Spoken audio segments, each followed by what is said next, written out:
اللہ نے انسان کو پیدا کرتے وقت ہی شیطان کے ہتھ کنڈوں اور اس کے دجل و فریب سے ہوشیار رہ کر زندگی بسر کرنے کا حکم دیا تھا، لیکن تخلیق آدم علیہ السلام سے لے کر روز قیامت تک انسان اور ابلیس کے درمیان کشمکش کا سلسلہ منقطع ہوتا دکھائی نہیں دیتا۔ شیطان کے ہتھ کنڈوں اور ان کی فریب کاریوں کے مظاہرے دنیا کے مختلف ممالک میں صاف دکھائی دیتے ہیں۔ اسلامی فرائض کی ادائیگی میں سب سے مشکل مرحلہ حج کے دوران جمرات کو کنکریاں مارنے کا ہے۔ جمرات 3 مقامات پر واقع ہے۔ یہ وہ جگہ ہیں جہاں پر مناسک حج کے دوران قربانی کا جانور ذبح کرنے کے بجائے اللہ کے حکم سے حضرت ابراہیم علیہ السلام نے سب سے محبوب لخت جگر حضرت اسماعیل علیہ السلام کو ذبح کر دینے کا فیصلہ کر لیا تھا۔ چنانچہ جب اپنے بیٹے حضرت اسماعیل علیہ السلام کو لے کر مینا میں پہنچے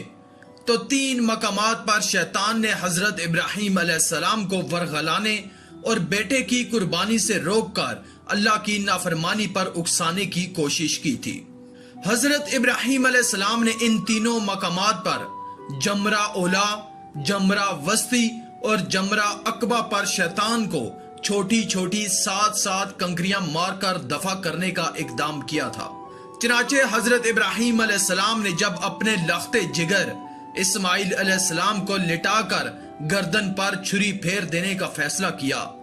تو اللہ تعالیٰ کی طرف سے فرشتوں کے ذریعے بیٹے کی جگہ جنت سے مینڈا ذبح کر دیا گیا تھا۔ شیطان کو 3 مقامات پر 7 کنکریاں مارنے کا عمل اللہ تعالیٰ کو اس قدر پسند آیا کہ یہ عمل مناسک حج کی ادائیگی کا حصہ بنا دیا گیا، جس کے مطابق ہر سال حاجی اللہ کے احکام اور سنت ابراہیمی اور رسول اللہ صلی اللہ علیہ وآلہ وسلم کے مطابق شیطان کو کنکریاں مارتے ہیں۔ یہ عمل ایک علامتی درجے میں ہے جس کا مقصد ہر مسلمان کو تربیت دینا ہے کہ زندگی کے ہر مرحلے میں شیطان جہاں جہاں بھی ورغلانے اور کسی نیک کام سے روکنے کی کوشش کرے اسے مار بھگایا جائے اور اپنے آپ کو شیطانی اثرات سے محفوظ رکھا جائے۔ منع میں جس طرح احکام الہی اور سنت ابراہیمی کی مخالفت کرنے والے شیطان کو کنکریاں مار کر سنگسار کرنے کا عمل بروئے کار آتا ہے،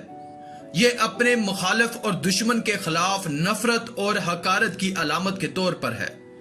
کوئی شخص بھی یہ ہرگز نہیں سمجھتا کہ اس اقدام سے شیطان یا مخالفت کا عملی طور پر سر کچلا جاتا ہے اور اس کا وجود ہمیشہ کے لیے ختم ہو جاتا ہے۔ اسلام مخالف پروپیگنڈا کرنے والے کہتے ہیں کہ مسلمان اتنے 100 سال سے شیطان کو کنکریاں مارتے چلے آ رہے ہیں، پھر بھی شیطان زندہ رہ گیا ہے۔ حج کے موقع پر جمرات کو ماری جانے والی ننھی اور چھوٹی کنکریاں شیطان کو کیا نقصان پہنچا سکتی ہیں؟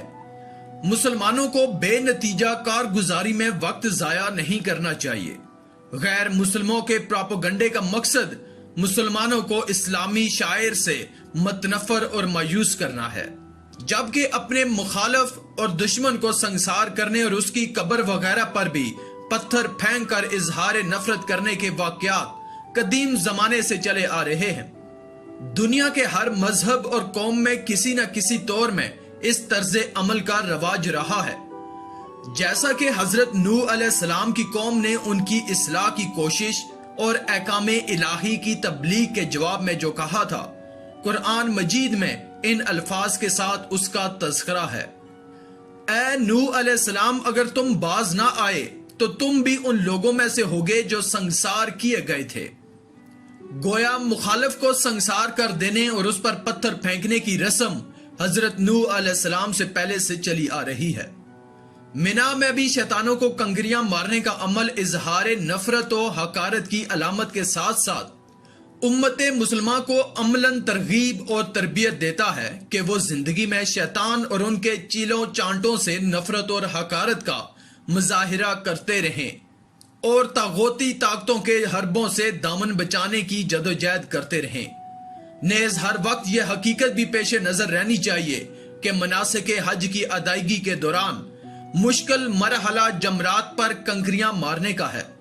اور انسانی زندگی میں بھی سب سے مشکل کام اپنے دامن کو شیطان کے شر و فتن سے محفوظ رکھنے کا ہے۔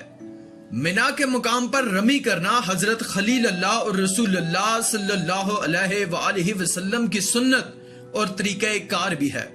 اور اپنے ظاہر و باطن کو شیطانیت سے محفوظ رہنے کی ریہرسل اور تربیت بھی ہے۔ جس طرح جمرات پر باہر کے شیطان کو کنکریاں مار کر اظہار نفرت کیا جاتا ہے، اسی طرح ہر شخص کو چاہیے کہ باطن کے شیطان کو بھی سنگسار کرنے کی راہ اختیار کرے، کیونکہ نفس امارہ کو مارنا بھی ایک جہاد ہے۔ اللہ ہم سب کو عمل کی توفیق عطا فرمائے، آمین۔